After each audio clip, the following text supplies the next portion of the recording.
Hello students, welcome back. तो ये हमारा नया क्वेश्चन है इंटीग्रेशन का। तो लेट्स सी कैसे होता है, देखते हैं। तो देखो, जब आपने इसको पहली बार देखा तो आपको क्या लग रहा होगा कि फर्स्ट और सेकंड लगा दें, तो लगा दो। अब फर्स्ट देखो, इसका आप इंटीग्रेशन कर नहीं पाओगे डायरेक्टली, है ना, क्योंकि इस पावर है यहाँ पे। पावर नहीं थे तो एक मिनट को हो सकता था। तो इसको फर्स्ट फंक्शन ही मानो, इसको सेकंड मानो। तो फर्स्ट फंक्शन स्क्वायर है, ध्यान रखना। सेकंड का इंटीग्रेशन कर दिया माइनस। जिसका इंटीग्रेशन किया उसका तो इंटीग्रेशन ही होता है अंदर भी, और जिसका इंटीग्रेशन, जिसका कुछ नहीं किया उसका डिफरेंशिएशन होता है। ऐसे याद करता हूँ मैं तो। और टेन इनवर्स एक्स का क्या हो जाएगा, चेन रूल लग रहा है, ठीक है, dx। अब x square ten inverse x का होल स्क्वायर है बाई टू भी है, और यहाँ लिमिट है 0 से 1। इसको आप सोल्व कर लो ताकि मैं इस कॉन्स्टेंट यहाँ मान लूँ। तो 1 और जस्ट सेकेंड 1 टेन इनवर्स 1 का होल स्क्वायर भी है, एंड बाई 2 जीरो आएगा नहीं। टेन इनवर्स यानी कि पाई बाई फोर यानी कि पाई स्क्वायर बाई 16 इंटू 2 32। तो ये कॉन्स्टेंट की वैल्यू ये आ गई माइनस। ये सोल्व करके कितना आ रहा है, ये आ रहा है अल्टीमेटली ये डी एक्स, राइट। इसको तो मैंने आई वन बोल दिया, राइट। इसको मैंने क्या बोल दिया, आई वन बोल दिया। यहाँ तक तो कोई डाउट नहीं है, क्योंकि प्रोडक्ट में था तो फर्स्ट सेकंड लगा के देख लिया। पता क्या चलेगा कि फर्स्ट इसको ही मानना है कि मैंने आपको बोला कि यहाँ पावर है इसका, इस टर्म का फर्स्ट टर्म का इंटीग्रेशन आप नहीं कर सकते। तो ये देखना होता है कि इसका इंटीग्रेशन कर सकते हैं, किसका नहीं कर सकते, उस हिसाब से चूज करते हैं, राइट। या फिर आप जो भी वो रूल लगाते हो आइल्स वाइल्स करके जो होता है, मैं उस पर भरोसा नहीं करता। मैं दिमाग लगाता हूँ कि किसका इंटीग्रेशन हो सकता है, किसका नहीं हो सकता। यही अप्रोच बेस्ट होती है वैसे। ओके, तो अब इसको मैंने आई वन माना। आई वन में क्या लिखा हुआ है उसको देखो। आई वन में लिखा हुआ है ये टेन इनवर्स एक्स, ठीक है। अब यहाँ पे फर्स्ट सेकंड लगाऊं या थोड़ा सिंप्लीफाई करूं, अब थोड़ा सा दिमाग ये लग रहा है ना कि भाई इसका इंटीग्रेशन हो सकता है टेन इनवर्स एक्स का, है ना। देखो मैं दिखाता हूँ हो सकता है कि नहीं हो सकता। टेन इनवर्स एक्स का इंटीग्रेशन हो सकता है वन मान के, है ना, ये हो जाए तो हो जाए। लेकिन इसका डिफरेंशिएशन बहुत टफ है ना, कि भाई मैं इसका डिफरेंशिएशन क्यों करूं। थोड़ा सिंप्लीफाई यहाँ पे हो सकता है, इसको सिंप्लीफाई कर सकते हैं, क्योंकि ऊपर सेम पावर है। जब सेम पावर होती है तो पावर कम कर लो हमेशा। तो वन जोड़ा वन घटाया, वन जोड़ा वन घटाया। जब सेम पावर होती है तो हमेशा कम करते हैं, ये ध्यान रखना। ठीक है, डिवाइड कर देते हैं, मतलब बेसिकली ये डिवाइड ही हो रहा है। तो ये इस तरह कन्वर्ट हो गया, राइट। यहाँ तो कोई दिक्कत नहीं है। ओके, चलो अब अंदर मल्टीप्लाई कर दो। तो ten inverse x minus ten inverse x और one plus x square d x, right. Okay. अच्छा, एक बच्चा यहाँ पे ये सोच सकता था, कोई बच्चा, इसकी सर मैं एक्स को टेन थीटा पुट कर दूं, कि मैं एक्स को टेन थीटा पुट कर दूं, क्योंकि उसको ना ये मैच करता हुआ दिख रहा है। तो कर सकते हो, कोई दिक्कत नहीं है। मैं आपको अभी अभी दिखा दूंगा आपको, है ना, कर सकते हो, उससे भी कोई दिक्कत नहीं है। लेकिन जब डायरेक्ट हो रहा है तो क्यों करें। सिंपल सा लॉजिक ये होता है कि डायरेक्ट हो रहा है तो क्यों करें। तो देखो, इसको अभी बाद इसका इंटीग्रेशन कर सकते हैं, मैंने ऊपर बताया। इसको देखते हैं, जो ऊपर न्यूमरेटर में फंक्शन लिखा हुआ है उसका आप डिफरेंशिएशन करोगे तो नीचे मैच कर रहा है, राइट। ऐसे क्वेश्चनों में तो क्या होता है, ऐसे क्वेश्चनों में क्या होता है कि टेन इनवर्स एक्स को, इसका जो इंटीग्रेशन, इसका इंटीग्रेशन कर रहा हूँ मैं सेकंड पार्ट का, इसको टी मान लो। तो ये हो गया ये, और डी टी, राइट। तो ये हो गया टी डी टी। तो अल्टीमेटली आ गया टी स्क्वायर बाई टू। और टी किसके बराबर है, टी किसके बराबर है, टेन इनवर्स एक्स के। तो अल्टीमेटली ये आ गया इसका स्क्वायर बाई, ठीक है। तो यानी कि ये इंटीग्रेशन तो हो गया, ये इंटीग्रेशन तो हो गया, है ना। इसे लिमिट भी लगा दो चाहे आप, जीरो से, सॉरी, जीरो से वन। तो वन रखोगे तो माइनस चल रहा है, देखो माइनस चलाते चल रहा हूँ मैं। ऐसे मत करना जैसे मैं कर रहा हूँ बोर्ड में, तो समझाने के लिए कर रहा हूँ कि इसको पहले खत्म कर लेते हैं। या फिर इसको आप आई वन लिखते चलो, I one I one I one ऐसे लिखते चलना, ठीक है। तो ये कितना है, टेन इनवर्स वन, वन कितना, pi by four. Same story आ रही है मेरे ख्याल से यहाँ से तो। पाई बाई 4 यानी कि pi square by 16/32, same story आ रही है। यहाँ पे भी क्या आया था, यहाँ पे भी यही आया था, है ना, 1 रखने पे आया था मेरा आंसर। ठीक है, कोई दिक्कत नहीं, सेम स्टोरी आने दो। ओके, अब I1 बच गया। अब I1 को देख लेते हैं।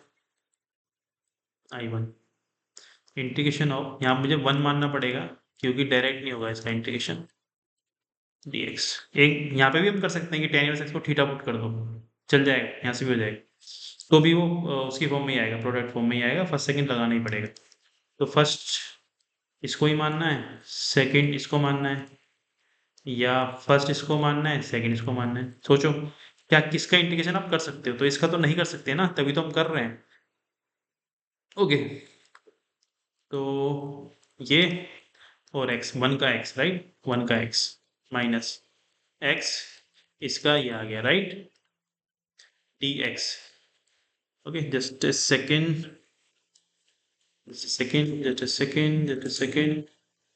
या कंटिन्यू। ओके, सो ये आ गया मेरा। ओके, तो यहाँ पे लिमिट रख सकते हो, 0 से 1 रख दो आप, या 0 से 1 ये लिमिट, ये इंटीग्रेशन हो गया 0 से 1, तो ये कितना आएगा, पाई बाई 4 आ जाएगा ये, माइनस यहाँ पे इंटीग्रेशन कितना बचा, x 1 plus x square d x. तो ये अल्टीमेटली क्या आ रहा है, इसका डायरेक्ट इंटीग्रेशन में लिख सकता हूँ, ये आ रहा है, ठीक है, और डिवाइड बाई 2, मतलब कैसे होगा, यहाँ पे 2x मान लो, यहाँ पे ये करो, तो नीचे वाले का डिफरेंशिएशन ऊपर मैच कर रहा है, तो तब log ले लेते हैं, राइट।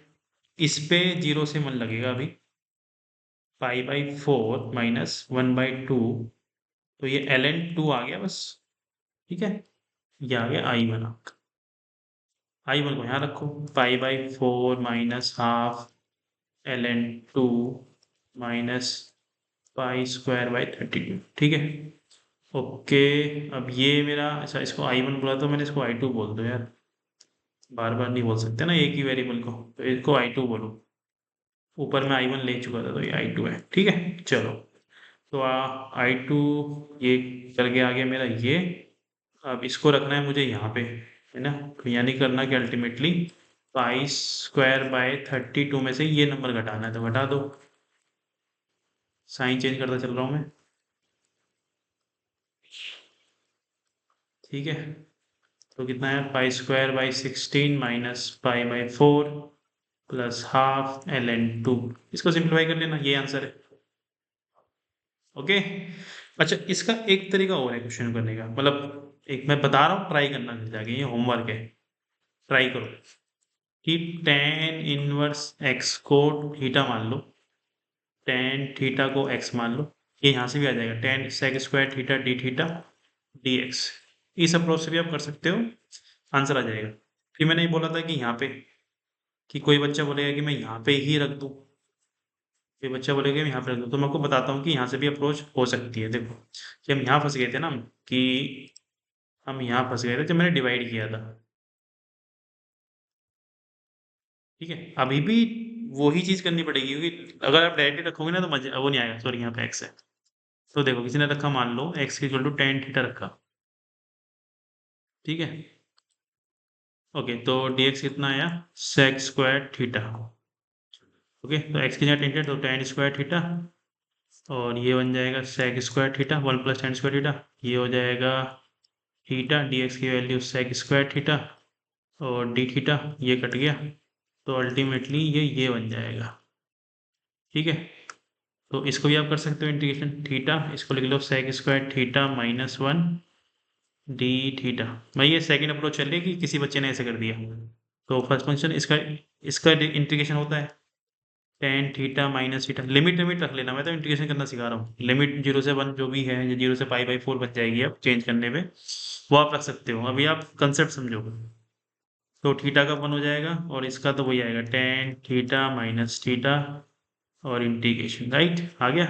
ओके, तो ये सोल्व हो गया, अब इसको सोल्व करेंगे, तो ये भी सोल्व हो जाएगा अगर मैं इसको रखूँ, ये सोल्व हो चुका है, और अंदर मल्टीप्लाई कर लो, तो tan theta plus theta D theta, right, यही आया ना। तो tan थीटा का इंटीग्रेशन आपको डायरेक्ट पता है ना, tan थीटा का इंटीग्रेशन क्या होता है, मतलब किसी को नहीं पता तो याद कर लो, ऐसे करके याद कर लो कि कोस थीटा को मैंने टी रखा था और मेरा minus sine theta D T आएगा, ऐसे याद कर सकते हो। तो टी रखा, साइन थीटा की वैल्यू माइनस डी टी आया, ठीक है, तो ये माइनस एल एन टी आया, या फिर L N one upon T आया, ऐसे भी याद होता है, या फिर टी की वैल्यू कितनी है, वन अपॉन कोस थीटा, तो एल एन सेक थीटा आया अल्टीमेटली, ठीक है, तो हो गया। ऐसे भी इसको अप्रोच कर सकते हैं, तो यहाँ पे एल एन सेक थीटा, जिसको याद नहीं है वो याद कर ले, और थीटा स्क्वायर बाई 2, बस अब लिमिट रख दो 0 से पाई बाई 4। अब थीटा को चेंज मत करना, यहीं पे आंसर रखो, मतलब 0 से पाई बाई 4 रखो, थीटा को एक्स में मत कन्वर्ट करना, तो यहाँ से भी डायरेक्ट आंसर आ जाएगा। तो ये भी एक अप्रोच थी कि जरूरी नहीं है कि ऐसे ही आगे बढ़े। यहाँ से हम आगे बढ़े थे, जो मैंने आपको बोला था, मैं आपको बाद में, सॉरी, यहाँ से हम आगे बढ़े थे, यहाँ से इस पॉइंट से, just let me mark it, इस पॉइंट से हम आगे बढ़े थे कि थीटा रख के भी हम कर सकते हैं यहाँ से। ओके, तो हो गया, कर दिया थीटा रख के ये वाली अप्रोच। तो मिलते हैं नेक्स्ट वीडियो में, ये अच्छा क्वेश्चन था, इसको प्रैक्टिस करो। So thank you.